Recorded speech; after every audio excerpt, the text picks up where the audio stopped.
नमस्कार, मैं हूं परवेश। शुरुआत करते हैं दिल्ली की 10 बड़ी खबरों की।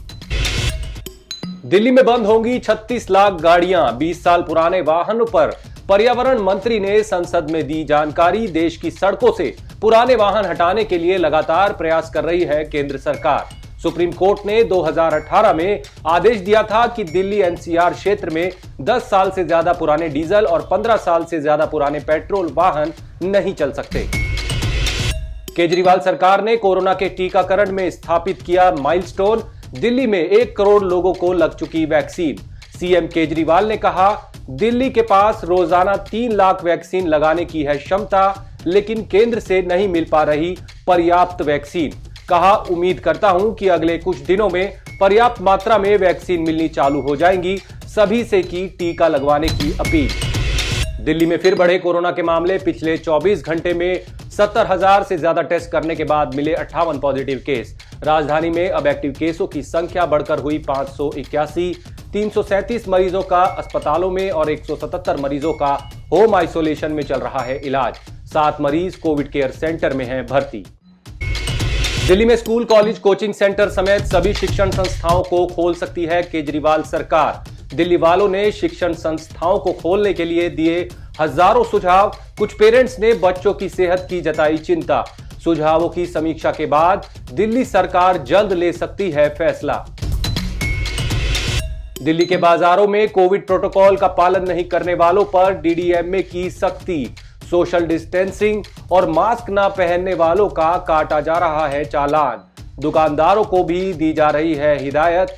तीसरी वेव को लेकर केंद्रीय एजेंसियों ने जताई है चिंता। कई राज्यों में बढ़ रहे हैं कोरोना के मामले।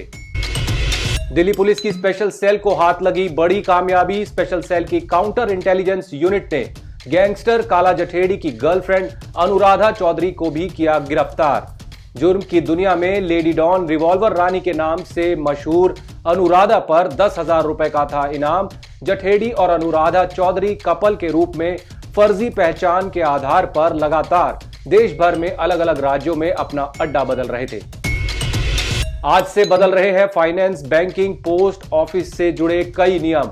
नए नियमों के लागू होने से अब आपको छुट्टी के दिन भी मिलेगी सैलरी, लेकिन एटीएम के लिए देना होगा ज्यादा पैसा। एटीएम की इंटरचेंज फीस 15 रुपए से बढ़कर 17 रुपए हुई। रिजर्व बैंक ऑफ इंडिया ने 9 साल बाद इंटरचेंज फीस में किया है इजाफा। एटीएम पर आने वाले खर्च और भविष्य की विस्तार योजनाओं को ध्यान में रखकर की गई है ये बढ़ोतरी। नॉन फाइनेंशियल ट्रांजैक्शन पर भी शुल्क 5 रुपए से बढ़ाकर 6 रुपए कर दिया गया है। दिल्ली एनसीआर में भारी बारिश का दौर जारी। सुबह से हो रही बारिश से कई इलाकों में जल भराव। बारिश की वजह से राजधानी में जगह जगह लगा ट्रैफिक जाम।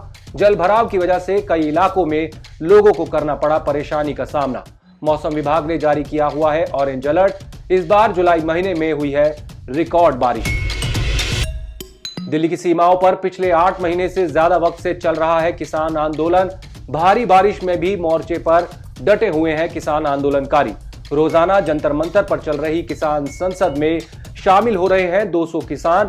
तीनों कृषि कानूनों को रद्द करने की कर रहे हैं मांग। जब तक कानून रद्द नहीं होंगे, किसी कीमत पर आंदोलन खत्म नहीं करने पर अड़े किसान नेता।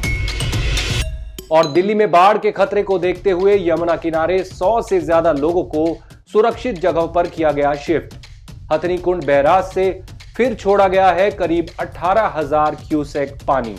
दिल्ली और यमुना नदी के तटीय इलाकों में लगातार बारिश के कारण एक बार फिर बढ़ गया है यमुना का जलस्तर। आप देख रहे थे द भारत खबर। हमारी बाकी की खबरों के अपडेट्स पाने के लिए चैनल को सब्सक्राइब कर लीजिए। शुक्रिया।